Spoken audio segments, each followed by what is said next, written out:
رب العالمین د نیکو د پاره او د مسلمان د خیر د پاره دا یو د نیکو یو میاش داسې مقرر کړی دی لکه ما مثال در کړی خلک وی لکه وی د بوټو د کر موسم دی او څوک وی دا جوارو سیزن دی. نو دا د نیکو د ګټلو او د رب العالمین د برکتونو د حاصلولو سیزن دی. خدای پاک دی مونږ تاسو له د روجو د نیولو په صحیح طریقه د روجو نیولو توفیق نصیب وګرځولی. نبی کریم صلی الله علیه وسلم یو صحابي دی هغه فرمایي وی نبی علیہ السلام مبارک صحابو ته یو ځل وفرمایل اعلان یې وکړو چې رانږدې شي. وی ټول صحابه منبر ته رانږدې شو. وی چې دی سنگ لومبی خپه مبارکه په لومبی پوړی کېښوده نو یې فرمایل چې آمین. نو بیا په دویمه پوړی خپه کېښوده نو بیا فرمایل آمین. نو چې په درېیمه پوړی باندې کېناستل نو بیا فرمایل آمین. هغوی به عموما په دې درېیمه پوړی کېناستېدل. د هغوی طریقه دا وه. نو چې کله فارغ شو نو صحابو ته تپوس وکړو وی د الله رسوله وی ستاسو نه م درې ځله امین واورېد خو مونږ خو څوک ونه لیدل نه تاسو دعا وکړه نه بل چا دعا وکړه نه م څوک ولیدل. د دواړو جهانو مبارک سردار وفرمایل وی چې زه کله دې لومبی پوړی ته وختم نو وی حضرت جبریل علیه السلام راغی و هغه یو دعا وکړه نو ما پې امین وی. هغه ده ووی چې کم انسان باندې د کم انسان مور او پلار بوډاګانی او د ده خدمت ته محتاج ای دی به د دې مور او پلار قدر کوي عزت به کوي احترام به کوي دونه عزت او احترام به کوي چې ځان په جنت ته ورسوي. او که ده د دې مور او پلار دونه خدمت ونه که دونه احترام ونه که چې ځان په جنت ته ورسوي نو د انسان د الله هلاک کړي. وی ما وی چې امین. وسرونو مور او پلار دا د انسان د پاره ډیره قیمتي سرمایه ده. ډیره قیمتي سرمایه. مور او پلار دواړه یا یو کس چې جمدي وي دا بچی به قدر کوي دا بچی به احترام کوي بچی به عزت کوي دونه به کوي چې جنت ته ورسوي پې ځان. یو ځل د نبی کریم صلی الله علیه وسلم نه یو صحابي تپوس وکړه وی زما مور او پلار جمدي زه د دوی سره څه معامله وکړم. حضور پاک مبارک له خدای پاک داسې عجیبه صفت ورکړی و چې خبره به یې پوټینۍ وکړه خو هغې کې به ډېره لویه فلسفه وه. او زمونږ پښتانه وایي وی پلانکې داسې خبره کوي چې دریاب په کوزه کې بند دی. ډېر مقصدونه په پوټۍ خبره کې راځي. حضور پاک ناشنا او فرمایل وی هما جنتک و نارک وی دا مور او پلار دی هم جنت دی هم دوزخ. ګوره پوټۍ خبره که دا مور او پلار دی خوشحاله کړل د دې قدر عزت دی او که جنت دی وګټل او که دا مور او پلار دی خفه کړل د دې بېعزتي دی وکړه او بېادبي دی وکړه دوزخ دی وګټل هم د جنت دی هم د دوزخ دی. بس اوس خواخوا خپله ده که د جنت دا دروازه ځان له ضایع کې او که د جنت دروازه ځان له مضبوطې. نو خوش قسمت انسان هغه دی چې د مور او پلار دواړه یا یو کس جمدي وي او دې داسې خدمت وکړي چې د مور او پلار د خدمت په برکت ځان جنت ته ورسوي. دا خوش قسمت انسان دی. د نبی علیه السلام مبارک زمانه ده. دو مثاله دله در کوم. نو یو صحابي بیمار دی نو نبی علیه السلام یې تپوس تلله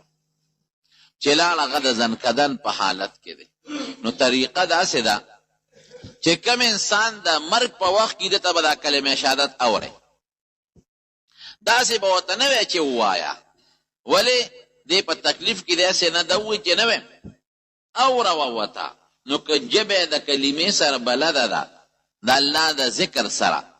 نو ژبه باندې به د الله نوم راشي. ګوره ما تاسو ته د روژې نه مخکې د ذکر متعلق بیان کړی.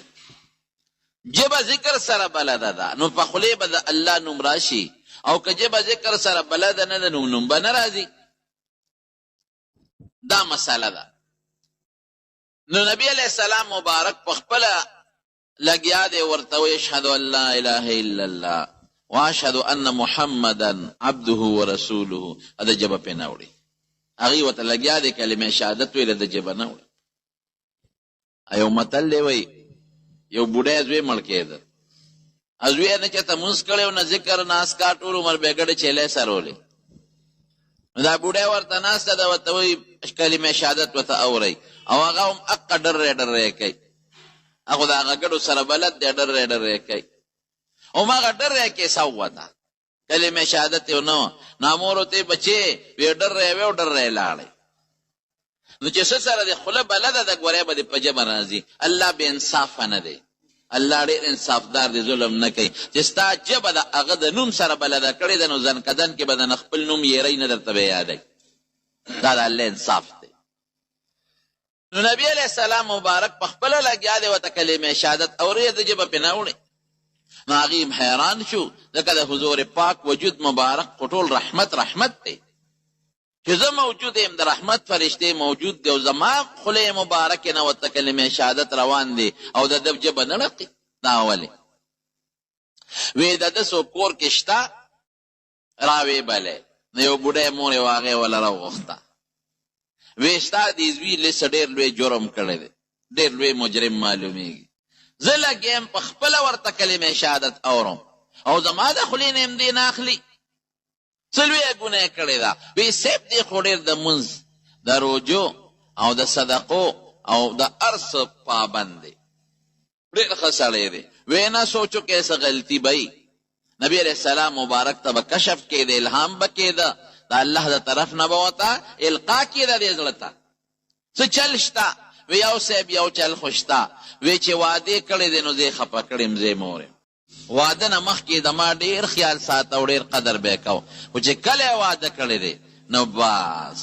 بیا د ښځې په سر ما ته سپکې زما قدر یې نه دی کړی نو ما د الله په دربار کې یو سوال کړی دی ما وی خدایه زه خو ورته خپل حق نه بخم ستا خوښه ده کتې بخې او کتې نه بخې نبی علیه السلام وفرمایلم په دقه الله رانیولی دی دې نه لوی جرم بل نشته د مور پلار بې قدري ګناه کبیره ده او لوی ګناه ده وی بخه وی د الله رسوله که حکم کې خو زه به وبخم ستا اډر منم او که مشوره راکې نو ړمې ته خفه دې نه بخم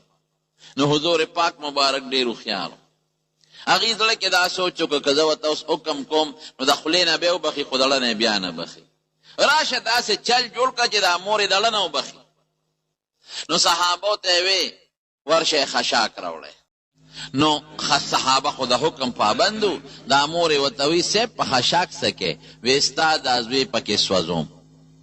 یو چل جوړو وی د الله رسوله ولې سوځې وی ګوره دې تا نه دی بخلی نو چې تاو نه بخه او دې مړ شو نو دې به اور ته ځي په اور کې به سوځي او ستا د وجې سوځي ځکه ته نه بخې نو پرېږده چې د په دنیا کې یو جلک درته د هغې اور عذاب وښې چې کم اور د مرګ نه پس ته نینې او دا زوی دې سوځي چې لږ پرې په دنیا کې ووینې اړه به دې پې ښه یخ شي نو دې مور یې سوچ وکړو وی ښه د الله رسوله لکه دې به په اور کې سوځي وی ما بخلی دی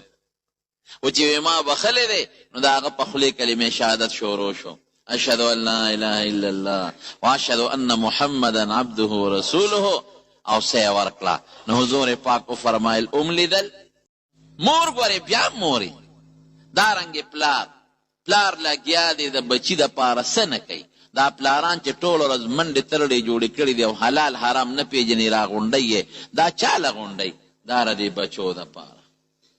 لیکن بچې چې کله بیا وادو کې بیا نه مور پېژني او نه پلار پېژني ته دا لوی راغلی وې دومره څومره خواري ورسره کوي مور دننه ولا جامې بدلی وجود ولا انځي او دسمات ولا پاکی او په هغه بستره چې لمده بستره د دې بچي پکې متیازې کړي په هغه لمده بستره کې ورسره پرته ده او د شپې څوک د خوب نه پاسي څو ځله ورسره دا مور د شپې پاسې د دې بچي سره خوب یې پزا او پلار ته وګوره ګوډ چاري منډې ترړې حلال حرام نه پیژنې او راجمع کوي جامې راوړه د بجلی غم کوه د جنریټ چا دپاره دا نه د بچو دپاره نو په تا د دې بچي حق نشته چې ته به هم بوډا کېږې او که به نه بوډا کېږي ډېر خلک دا شکایت کوي مونږ خو دا نصیحت خلکو ته کوو نو بعضې وایي یاره جي یو یې خوښ دی او زه یې نه یم خوښ نو زه هغه به وله چاپي کوي به وله څه شی راوړي به یې خوشحاله ساتي خوږې خبرې به ورسره کوي او ته به هغه چل نه کوي ځکه به یې هغه خوښي که نه مور پلار خو ظلم نه کوي یاره جي بې ځایه کنځل کوي ښځه مې هم کنځي نو زه یم ګوره چې سړی بوډا شي غاښونه یې وځي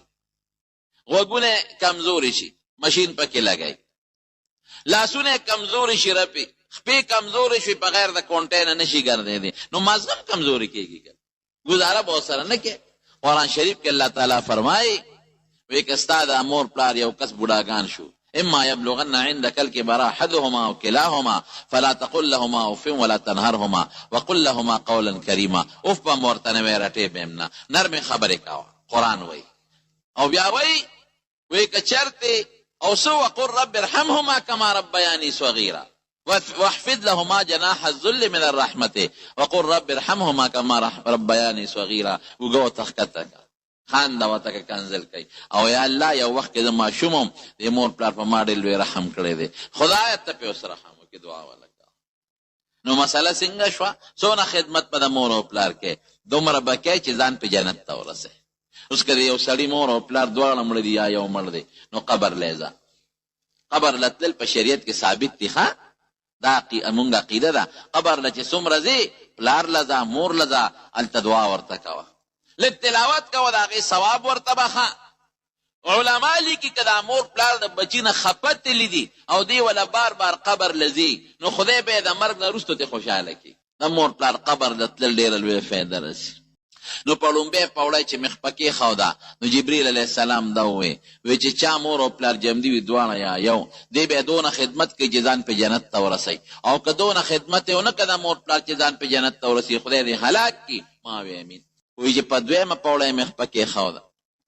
نو وایي جبریل علیه السلام ووی چې ستا نوم د حضور پاک مبارک نوم چې څوک والي درود شریف په پې او که چا در باندې درود شریف ونه وي خدای دې هلاک کړي وی ما وی چې امین اوس ګوره درود شریف د پیغمبر علیه السلام مبارک دا ډېرې لویې فایدې لري یو ځل حضور پاک مبارک پریشان و حضرت جبریل علیه السلام ولا راغی د خدای محبوب پیغمبر ولا راغی وی زه الله راولېږلم خپې یو لږ پریشان وی ښه الله فرمایي چې زما دې محبوب ته ووایه چې څوک پتا یو ځل درود شریف ووایي نو الله به په لس رحمتونه نازل کی لس به ولا ګناهونه ورجی لس به ولا مرتبه اوچتې کی سوچ وې ډېر لس رحمتونه لس مرتبه اوچتېږي لس ګناهونه رجیږي یو ځل چې څوک درود شریف وایي وی زما د محبوب نه تپوس وکړه هل رضیته اوس خوشحاله یې که نه وی رضیته خوشحاله شو په څه خوشحاله شو د دې امت په دې فایده خوشحاله شو چې امت ته د ما په یو ځل درود شریف 30 فایدې ملاویږي په بعضې موقعو 50 په بعضې موقعو 80 فایدې ملاویږي دا د درود شریف برکت دی نو درود شریف دا ډېر د فایدې شی دی درود شریف چې څومره مسلمان وایي دا پیغمبر علیه السلام ته پیش کیږي حدیث پاک درته ویم د ځانه نه ویم نبی علیه السلام فرمایي ان لله ملائکة سیاحین فی الارض یبلغون عن امتی السلام وی د خدای فرشتې دي په دې مخ د ځمکه ګرځي چکرې لګوي څومره چې په ما درود سلام کم ځای څوک وایي دا فرشتې ما ته رارسوي نو زه اکثر طالبانو ته یو خبره کوم زه وایم ګوره درود شریف فایدې په خپل ځای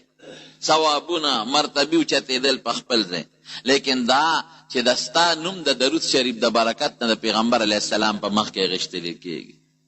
فرشته ورته وایي صاحب ستا پلانکي امتي د تورنګزو د کلي د فلانکي زوی دا پتا نن 100 کرته درود شریف ویلی دی رښتیا ووایه چې حضور پاک ته ستا نوم غښتلی کېږي د درود شریف د برکت نه او ستا د پلار نوم غښتلی کېږي د دې نه لوی سعادت بل شته او چې دا ورته وایي چې 100 کرته در باندې فلانکي درود شریف ووایي به څونه خوشحالی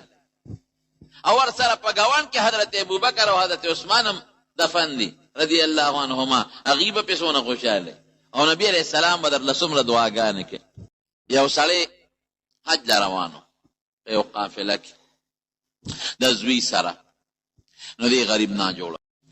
نو قافله خو یو ورځ 2 ورځې به یې ساره شي ټوله قافله خو نشي سارېدی دی ناجوړه شو قافلې والا ورته ووایي چې زوی ته وله چې د پلار خدمت دې کوه دی خو مونږ ځان سره بوتلې هم نه شو او سبکه ورسره موږ در نزو. قافله ته لاړه او دی او دا پلار په یو بیابه دشت و ځنګل کې پاتې شو. چې پاتې شو دا پلار غریب وفات. چې وفات شو نو دې زوی په څادر واچو چې زم دې خوا کې کلي له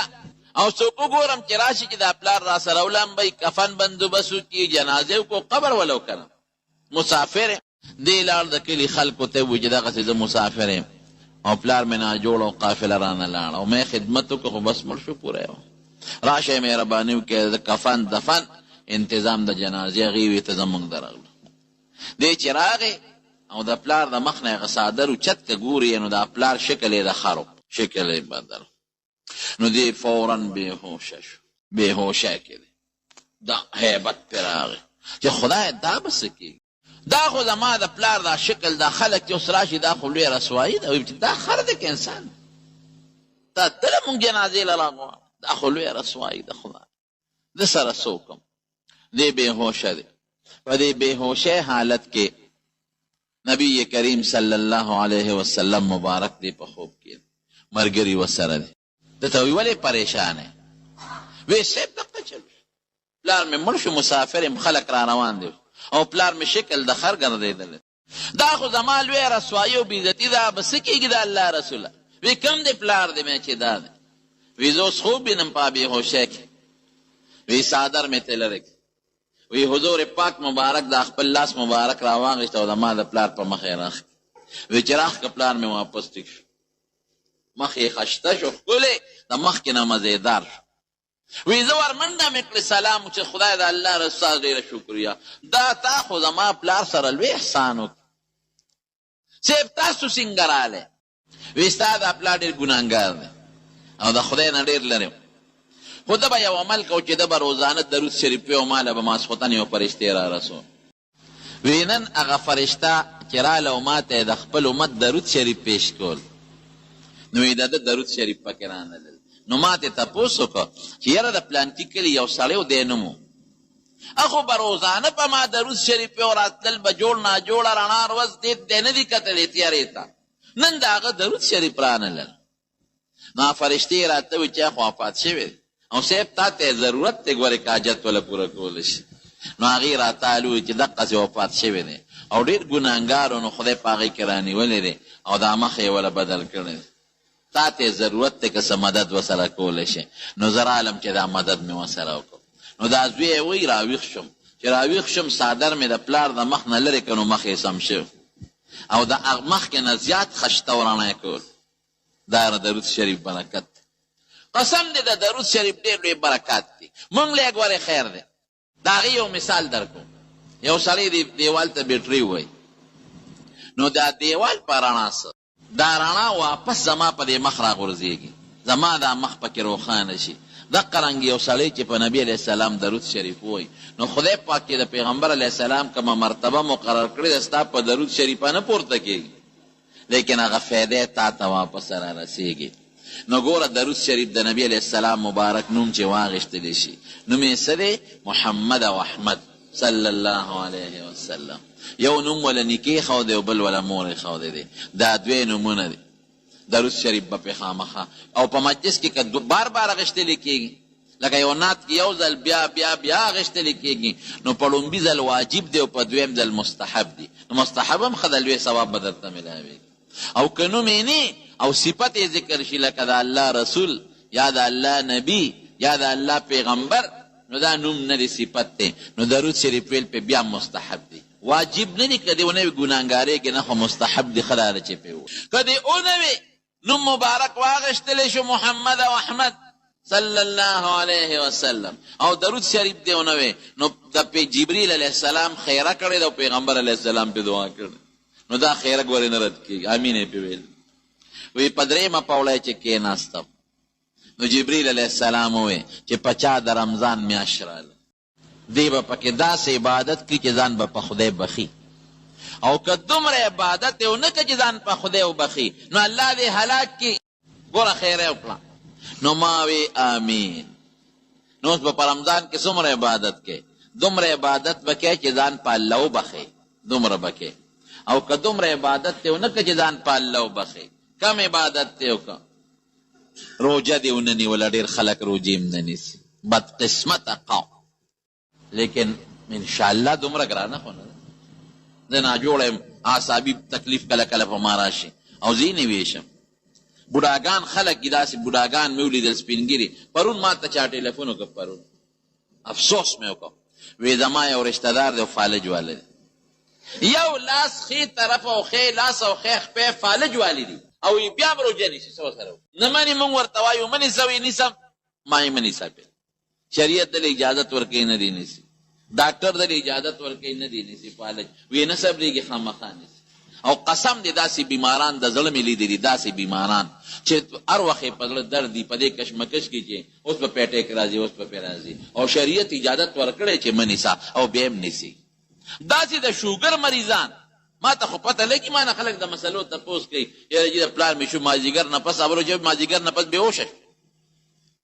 شو، وی نه زه به روژه خامخا نیسم. نو په شریعت کې داسې انسان که روژه ونه نیسي خیر د اجازت دی وله، شریعت په چا زیاتې نه کوي. خو دا شوق د مسلمان درته ښیم چې د مسلمان دومره د روژو شوق دی. صحابه به په خپلو ماشومانو بچو روژې نیولې، دا نابالغه پوټینې. نو چې مازدیګر به شو نو په جړا به شو، هغه به واړو که نه، اوبه به یې غوښتې، ډوډۍ به یې غوښته، نو د لوبو څیزونه به یې ورته کېښودل، په هغې به یې مشغول کړل، د لوبو په څیزونو پام به یې وله بل طرف ته کړ، د لوبو په څیزونو به یې مشغول کړل، تر ماښامه پورې به ورسره دا ګزاره کوله او خپله روژه به یې پې سر ته ورسوله. اوس به بالغه جینۍ به یي، پیغله او بالغ زوی به یي، او مور پلار به ورته وي روژې مې نیسه، ناجوړه به شي او کمزورې به شي، او په تا لار نه وړي، خیر دی ته لاره کوټې. دا ظلم مور او پلار هم دې بچو سره کوي، او بچي ځان سره کوي، او مسلمان هم ځان سره کوي. په یو حدیث شریف کې راځي، نبی علیه السلام فرمایي، ودرېږه هغه حدیث هغه الفاظ درته ویم. نبی کریم صلی اللہ علیہ وسلم فرمائی، دا حضرت ابو حریرہ رضی اللہ عنہ حدیث، ابو حریرہ سے فرمائی ان رسول اللہ صلی اللہ علیہ وسلم قال، حضور پاک فرمائی لدی، من افطر یوما من رمضان من غیر رخصت ولا مرض، یو سړي د رمضان روژه ونیوله، یوه روژه ونیوله، نه ورته څه رخصت شته، نه مسافر هم نه دی، مسافر له رخصت دی، نه څه بیماري شته، لم یقضه صوم الدهر کله و انسامه، وی که ټول عمر روجی ونیسي د دې بدل پې نشي خلاصولی،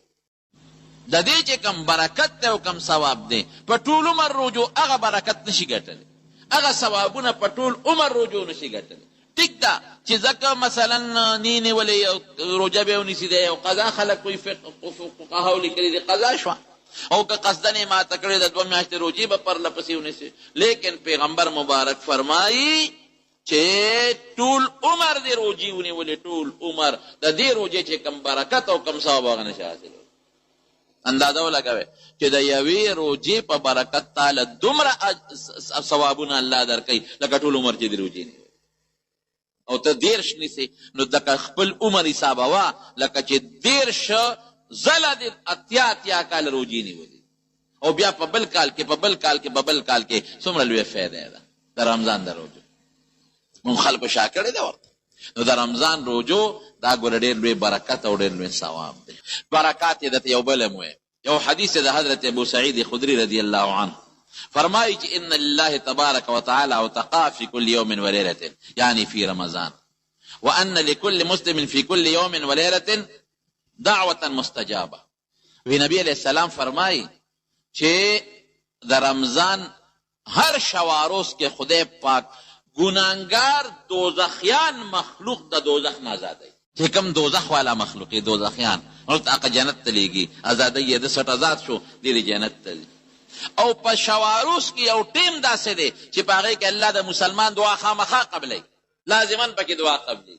او ګمان کوم الله ته معلومه ده چې هغه وختونه کم دي، خو د پېشمني د وخت ډېر لوی فضیلت راغلی دی، او د روژه ماتي د وخت ډېر لوی فضیلت راغلی. نو خصوصا د روژه ماتي په وخت کې لکه دعا غواړئ، ښه هغه وخت کې سړي کجورې او شربت ته تلواري دعا ته یې خیال نی، خیر دی چې د 14 ګنټې روژه دې ونیوله، نو یو منټ 2 منټه لږ دعا هم پکې وغواړه که نه، ډېر د فایدې خبره. دا د حضور پاک مبارک حدیث. یو بل حدیث کې راځي، نبی علیه السلام فرمایي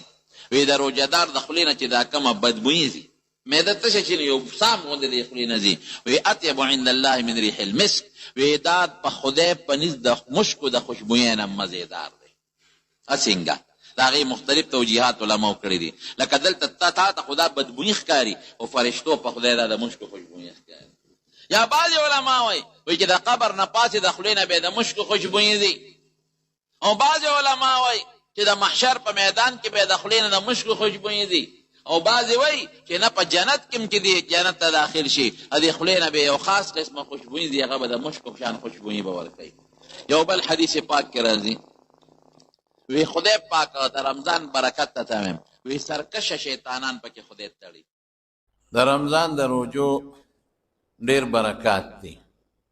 یو دا غټ برکت دی چې د انسان نیکو ته توجه پیدا شي او د ګناه نه د انسان په زړه کې لږ نفرت پیدا شي. که ستاسو خیالي نو ډېر هغه خلک چې په روژه نه مخکې جومات په سترګو نه پېژني هغه هم جوماتونو ته راشي. داسې خلک چې یو جمعه او بله جمعه مونځ کوي، نور ورځو کې مانځله نه راځي، هغه ختمونه هم شروع کړي او تراویحو ته او ختمونو ته مدرېږي. دویم برکت د روژې دا دی چې د سړي په زړه کې الله طرف ته میلان پیدا شي او د خواهشاتو نه د سړي څه ناڅه نفرت پیدا شي. که ستاسو خیالي د روژې په میاشت کې انسان ته هر قسمه خوراکونه په کور کې حاضري، لیکن که ده کې تر څو ایماني نو دی وایي نه. د ماښام بانګ وویلی شي او د روژه ماتې ټیم برابري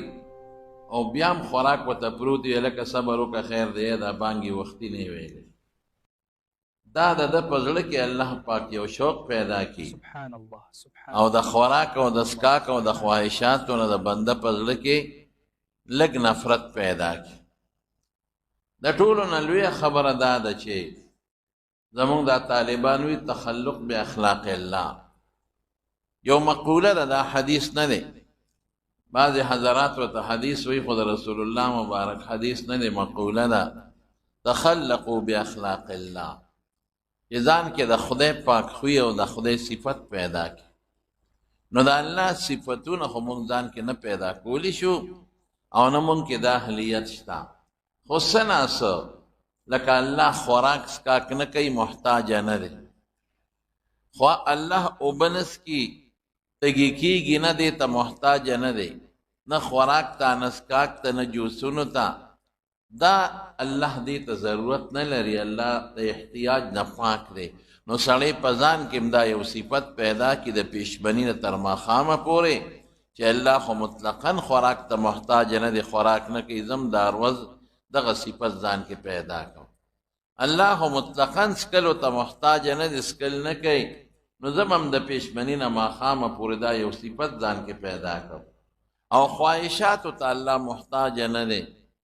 او نه الله پاک دا جنسی خواهشات لري، الله د دې نه منزه او پاک دی. نو زه به هم د پیشمني نه تر ماښامه پورې د خواهشاتو نه ځان به وساتم. دقه رنګې د مارونو د ګناه نه، د دروغ او د غیبت نه ډېر خلک پکې پرهیز کوي. او حضور پاک هم فرمایي الکذب والغیبة یفتران الصوم، چې دروغ او غیبت روژه ماتوي. بلې بعضې زمونږ سلف وایي چې بلکل که چا دروغ او روژه وي، روژه یا دروغ و یا غیبت روژه دوړه شوه ختمه شوه. خو زمونږ اکثر علما وایي چې نه، د همدې حدیث کې یو جمله رستو راغلې ده چې روژه ماتوي نه، خو د روژې برکت ختموي. ستاسو خیال و زمانو تاسو ته ما یو ټکې ویلی، مې خوراک حلال دی، اوبه حلالې دي، او د خپلې بیبي سره خواهشات حلال دي، او د هغې نه ستا پرهیز دی.